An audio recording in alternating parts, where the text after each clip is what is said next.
മോളെ ഈ തുണിയൊക്കെ ഒന്ന് എടുത്തു വെച്ചേ. മോളെ മോളെ കേക്ക് ബേബോ ഈ തുണിയൊക്കെ ഒന്ന് എടുത്തു വെക്കോ. എത്ര നേരം ഈ ഫോണിൽ ഇങ്ങനെ കുത്തി കളിക്കുന്നേ. ദൈവം ഈ കുട്ടിയുടെ കാര്യം ആ ഫോണിങ് തന്നേ മതി. രാവിലെ തുടങ്ങിയതാണല്ലോ.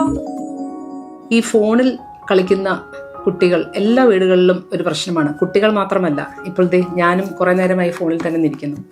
അപ്പോൾ ഈ കൂടുതൽ സമയം സ്ക്രീൻ ടൈം വന്നാൽ എന്തെങ്കിലും പ്രശ്നമുണ്ടോ?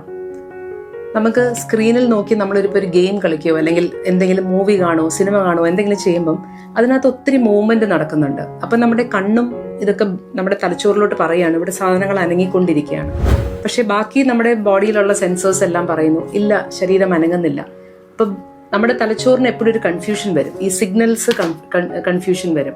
അപ്പം നമുക്ക് ഈ മോഷൻ സിക്നസ് അല്ലെങ്കിൽ വണ്ടിച്ചൊരുക്കെന്നൊക്കെ പറയുന്ന പോലത്തെ ഉള്ള ബുദ്ധിമുട്ടുകൾ, അപ്പം നമുക്ക് ബാലൻസിന്റെ പ്രോബ്ലംസ് കൂടുതൽ സ്ക്രീൻ ടൈം യൂസ് ചെയ്യുന്ന കുട്ടികളിലും മുതിർന്നവരിലും കാണാറുണ്ട്. അതോടൊപ്പം തന്നെ നമ്മുടെ ഫിസിക്കൽ ആക്ടിവിറ്റി കുറവാണ്. നമ്മൾ അധികം വ്യായാമങ്ങളൊന്നും ചെയ്യുന്നില്ല, കൂടുതൽ സമയം ഇതിൽ നോക്കിയിരിക്കുകയാണ്.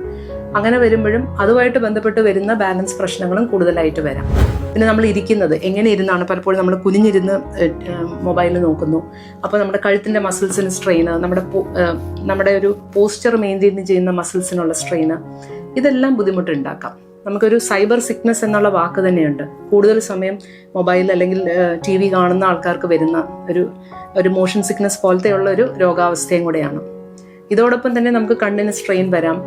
ഇപ്പം പ്രത്യേകിച്ച് മൈഗ്രെയിൻ അങ്ങനെയുള്ള ഒരു ടെൻഡൻസി ഉള്ള ആൾക്കാരാണെങ്കിൽ അതുകൊണ്ട് വരുന്ന തലവേദനകളും അല്ലാതെ ഉള്ള ബാലൻസ് പ്രശ്നങ്ങളും വരാം. അപ്പം അതുകൊണ്ട് എപ്പോഴും സ്ക്രീൻ ടൈം, അതായത് ഫോണിലാവട്ടെ TV-യിലാവട്ടെ അങ്ങനത്തെയുള്ള ഗാഡ്ജറ്റ്സ് ആവട്ടെ, നമ്മൾ ലിമിറ്റ് ചെയ്യാൻ പ്രത്യേകം ശ്രദ്ധിക്കണം. ഇടയ്ക്കിടയ്ക്ക് ബ്രേക്സ് എടുക്കണം.